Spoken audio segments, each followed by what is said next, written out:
Cédric, merci beaucoup de venir ici à l'Eden Café là, pour faire une petite interview avec nous. On voulait vous avoir parce que c'est historique là, Coteau-Pey-Charmont est pour la première fois au niveau régional et on se devait d'avoir le président avec nous. Donc merci beaucoup. Merci à vous, toute l'équipe, parce que déjà c'est très très bien ce que vous faites.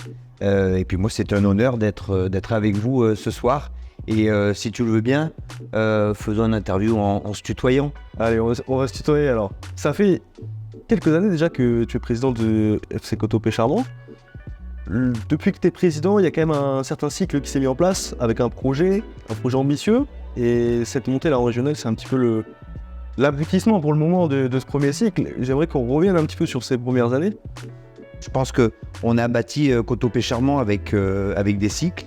Un premier qui était de pouvoir justement basculer le club à moyen terme au niveau régional et puis essayer de continuer un développement. Donc on a créé Coteau-Pey-Charmont en 2019 avec un club qui venait d'accéder, en fait une fusion avec tous les clubs de Bergerac-Est, donc qui regroupe les communes de Mouledier, Saint-Sauveur, Creys, Limbras, Lamonzie.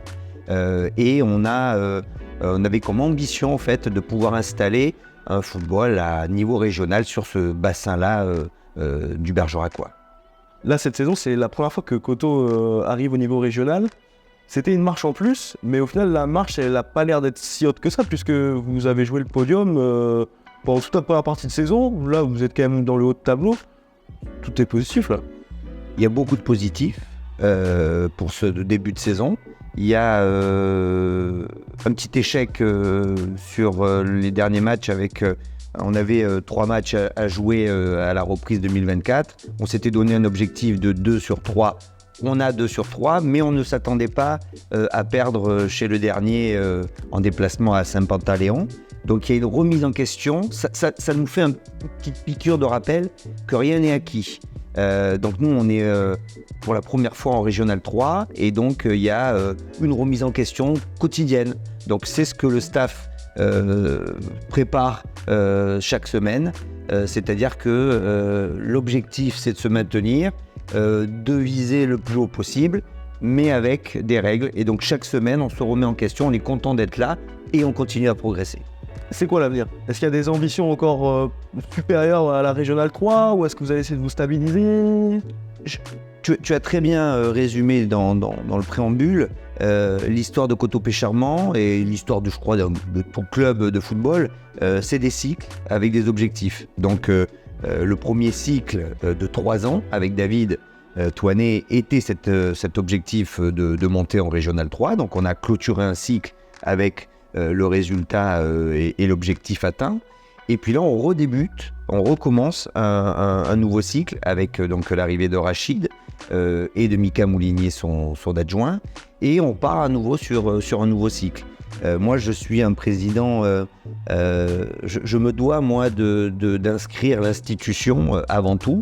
Et cette institution, maintenant qu'on a goûté et qu'on est en Régional 3, le premier des objectifs, c'est d'y rester. Donc le premier objectif cette année, c'est de pérenniser le club en Régional 3 et de continuer à travailler avec ce nouveau staff, les nouveaux joueurs, les bénévoles, pour pouvoir prétendre dans les années à venir une évolution du club dans un développement au niveau régional. Les aventures de montée, elles appartiennent pas qu'aux dirigeants, elles appartiennent essentiellement au staff et puis surtout aux joueurs. C'est eux qui écrivent leur histoire. J'aimerais qu'on revienne un petit peu également sur ton parcours. Tu es chef d'entreprise à la semaine. Le week-end, du coup, tu es président. On peut te retrouver sur le bord du terrain en full survêtement de Coteau. Est-ce que, c'est un peu la question que je pose à tous les présidents de club, est-ce que ça se recouvre vraiment les deux fonctions? C'est deux fonctions où on dirige, mais est-ce qu'on dirige pareil une entreprise qu'un club? Alors tout à fait. Là, tu viens de mettre le doigt sur le sujet que je souhaite développer, redire à tous ceux qui nous accompagnent au sein du club.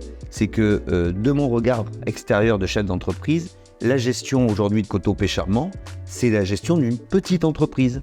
C'est-à-dire qu'au quotidien, il y a une gestion financière, il y a une gestion de marketing, il y a une gestion de communication, il y a une gestion de management. Vraiment, à Coteau-Pécharmont aujourd'hui, le nombre d'équipes, nombre de jeunes, toutes ces obligations pour pouvoir faire vivre le club, c'est un travail comme si on gérait une petite entreprise. Bon, merci Cédric d'être passé nous voir. Merci à toute l'équipe de Café Sport pour l'invitation. On se retrouve, on peut te retrouver et l'équipe de Coteau-Pécharmont dès le 3 février là. Oui, 3 février, prochain match de championnat avec la réception de Jujal. Très grosse équipe. Merci. À bientôt. À bientôt.